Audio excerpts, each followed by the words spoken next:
ایک ایسی وادی جو جنوں، پریوں، بھوتوں، دیو اور عجیب الخلقت مخلوق کے متعلق جانی جاتی ہے۔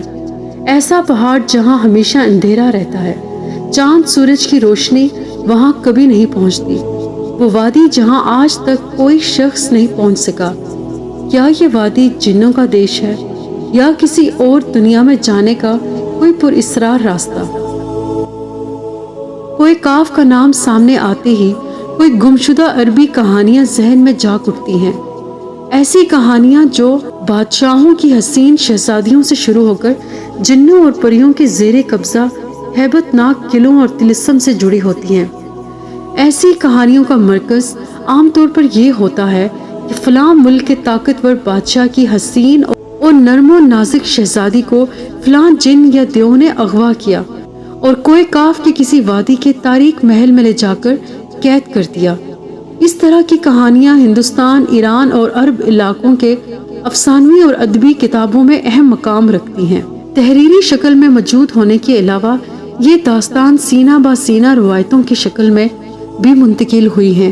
جبل کاف یا کوئی کاف مشرقی وسطی اور عربوں کے مشہور افسانوں میں ایک افسانوی پہاڑی سلسلے کا نام ہے۔ اسلامی روایتوں میں کوئی کاف کو جنوں کا وطن کہا جاتا ہے جسے خدا نے چمکتے زبور سے بنایا ہے، جبکہ ایرانی روایتوں کے مطابق یہ علاقہ شمالی کفکاز کے علاقوں میں تھا، جس علاقے کو انسانوں کے کسی حکومت نے بھی آج تک قبضہ کرنے میں بھی ناکام رہا، کیونکہ قدیم علم نے ان بلند پہاڑی علاقوں کو اسرار میں ڈھانپ رکھا تھا۔ کوئی کاف دراصل ایک طویل پہاڑی سلسلہ ہے۔ یہ زمین کا سب سے دور دراز مقام کہا جاتا ہے، جو داستانوں میں زرتشت کی زمین اور سی ملک نامی پرندے کی وجہ سے مشہور ہے۔ کہتے ہیں کہ کوئی کاف سبز سمرد پر مشتمل ہے، جس کے عکس نے آسمان کو سبز رنگ عطا کیا ہے۔ کوئی کاف کو جنوں کا شہر بھی کہا جاتا ہے، جہاں زمانہ قدیم میں جنات کی نسلوں نے بہت ساری حکومتیں قائم کی تھی۔ امام قدوینی لکھتے ہیں کہ کوئی کاف کئی علاقوں میں منقسم ہے، جس میں 70 زمینیں چاندی کی ہیں، 70 زمینیں سونے کی ہیں اور 70 مشق کی۔ عربی کتابوں کے مطابق کاف پہاڑی سلسلوں میں سب سے اونچا تھا، جو اللہ کی طرف سے زمین کو سہارا دینے کے لیے بنایا گیا تھا، اور اس دنیا میں جتنے بھی پہاڑی سلسلے ہیں، تمام سلسلوں کی شاخیں زیر زمین کوئی کاف سے جڑی ہیں۔ اس طرح کوئی کاف جوئے زمین کا سب سے بڑا پہاڑ ہے اور تمام پہاڑی سلسلوں کا مرکز ہے۔ زکریا قدوینی نے 13ویں صدی میں عجائب المخلوقات و غرائب الموجودات نامی ایک کتاب لکھی تھی، جس میں انہوں نے کاسمولوجی کے مطابق یہ نظریہ دیا کہ آسمان کو خدا نے تھام رکھا ہے تاکہ وہ زمین پر نہ گر پڑے۔ اس زمین کے چاروں طرف پہاڑوں کا ایک طویل سلسلہ ہے، جس میں کوئی کاف بھی شامل ہے، جو ان سلسلوں کو کھونٹی کی طرح اپنی جگہ پر رکھتا ہے۔ اس طرح مشہور صوفی بزرگ جلال الدین رومی نے اپنی تحریروں میں کوئی کاف کا ذکر کچھ یوں کیا ہے کہ طاقتور بادشاہ اسکندر ذوالقرنین نے آب حیات کی تلاش میں مشرق کا سفر کیا تھا۔ اس سفر کے دوران آپ کوئی کاف تک جا پہنچے تھے۔ جب آپ کوئی کاف پہنچے تو آپ نے دیکھا کہ وہاں فرشتہ اسرافیل قیامت کے دن سور پھونکنے کا انتظار کر رہے ہیں۔ کوئی کاف اور اس میں آباد مخلوقات کے متعلق ایک اور روایت بیان کی جاتی ہے کہ حضرت ابن عباس فرماتے ہیں کہ رسول اللہ صلی اللہ علیہ وسلم ہمارے پاس تشریف لائے جبکہ ہم مسجد نبوی میں حلقہ بنا کر بیٹھے ہوئے تھے۔ ہمیں آپ صلی اللہ علیہ وسلم نے فرمایا کہ کیا کر رہے ہو؟ ہم نے عرض کیا کہ ہم سورج کے متعلق غور کر رہے ہیں کہ وہ کیسے طلوع ہوتا ہے اور کیسے غروب ہوتا ہے۔ فرمایا تم نے اچھا کیا، اس طرح سے مخلوق میں غور و فکر کیا کرو، خالق میں فکر نہ کرنا، کیونکہ اللہ جس کے لیے جو چاہتا ہے پیدا کرتا ہے۔ تم اس سے تعجب کرو کہ کوئی کاف سے آگے 7 سمندر ہیں، ہر سمندر 500 سال سفر کرنے کے برابر طویل ہے، اور اس کے آگے 7 زمینیں بھی ہیں جن کا نور ان کے باسیوں کے لیے چمکتا ہے۔ اس کوئی کاف کے آگے 70,000 مخلوقات ہیں جو اڑتی ہیں، ان کو پرندوں کی شکل میں پیدا کیا گیا ہے۔ یہ مخلوق اور ان کا بچہ پیدا ہوتے ہی ہوا میں اڑنے لگتے ہیں۔ یہ اپنی تسبیح میں ذرہ برابر وقفہ نہیں کرتے۔ ان کا کھانا بھی ہوا ہے، ان کا پینا بھی ہوا ہے، ان کا لباس بھی ہوا ہے، ان کے برتن بھی ہوا کے ہیں۔ وہ یہ نہیں جانتے کہ اللہ نے حضرت آدم کو پیدا کیا ہے اور نہ ابلیس کو جانتے ہیں اور نہ ہی ابلیس کی اولاد کو جانتے ہیں۔ اللہ نے کوہ کاف کو دنیا کے گرد تخلیق کیا ہے۔ یہ تمام دنیا اس پہاڑ کے درمیان میں ایسے موجود ہے جیسے ایک انگلی میں انگوٹھی۔ کوئی انسان وہاں پہنچ نہیں سکتا کیونکہ وہاں پہنچنے تک 4 مہینے اندھیرے سے گزرنا پڑے گا۔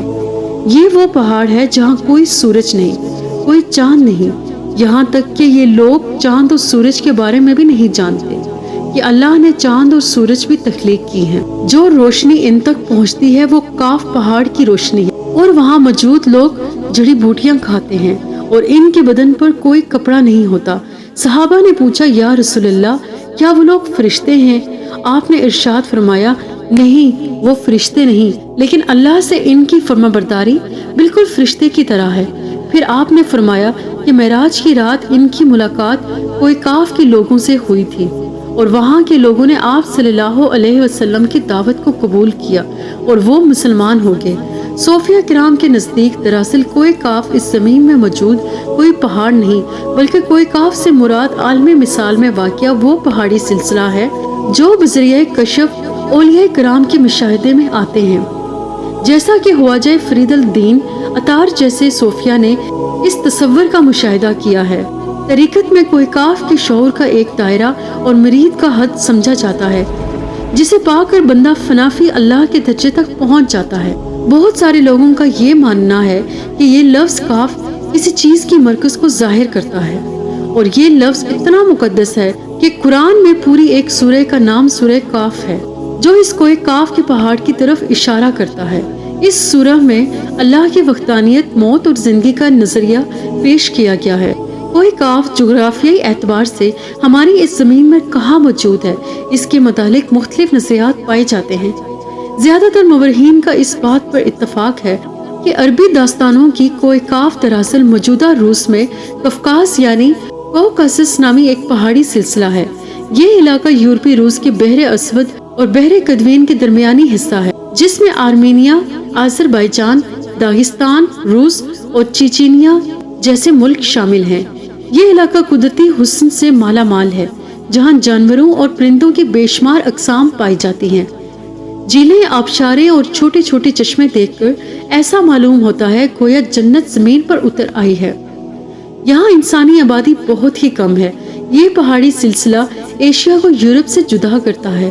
اگر کوہ کاف کو خلائی سیٹلائٹ سے دیکھا جائے تو یہ علاقہ سفید پٹی جیسے نظر آتا ہے، جبکہ بعض محققین کا خیال ہے کہ کوہ کاف انٹارکٹیکا کے ان ویران اور برفیل علاقے میں موجود ہے جو ہمیشہ بادلوں اور اندھیروں سے ڈھکا ہوتا ہے، جبکہ کچھ لوگ قدیم دور کے اٹلانٹس سٹی کو ہی کوہ کاف قرار دیتے ہیں، جو کسی بڑے عذاب کی وجہ سے تباہ ہو چکا ہے۔ جدید فزکس کی نئی دریافت یعنی ڈائمنشنز بھی کوہ کاف کو سمجھنے میں آسانی پیدا کر سکتی ہے۔ دراصل فزکس کی جدید تحقیق کے مطابق ہماری اس کائنات میں کل 11 ڈائمنشنز موجود ہیں، جبکہ ہم انسان صرف 3 یا 4 ڈائمنشنز میں زندگی گزار رہے ہیں، کیونکہ ہم ٹائم اور اسپیس کی قید میں زندگی گزارتے ہیں۔ ان مزید 6 ڈائمنشنز میں کتنے ستارے، سیارے اور دنیا آباد ہیں، اس کا علم صرف اللہ تبارک و تعالیٰ کو ہی ہے۔ محققین کے مطابق ارواح کی دنیا، عالم برزخ اور جنت جہنم انہی ڈائمنشنز میں موجود ہے، جن میں انسان موت کے بعد داخل ہوتا ہے۔ ممکن ہے کہ کوہ کاف بھی انہی 11 ڈائمنشنز میں سے کسی ایک ڈائمنشن میں موجود ہو، جہاں نسل انسانی کا قدم رکھنا ناممکن ہے۔ معزز ناظرین، ہمیں اس چینل کو آگے بڑھانے میں آپ کے تعاون کی ضرورت ہے۔ اگر آپ کو ہماری ویڈیوز پسند آتی ہیں تو ہماری ویڈیوز کو لائک اور شیئر کیا کریں۔ ہمارے اس چینل کو ضرور سبسکرائب کیجیے گا تاکہ ہم اور آپ مل کر اپنے دین اسلام کے پیغام کو پوری دنیا تک پہنچا سکیں۔ اللہ تعالیٰ سے دعا ہے کہ ہمیں اپنی فرما برداری اور شکر گزاری کی زندگی گزارنے کی توفیق عطا فرمائے۔ آمین۔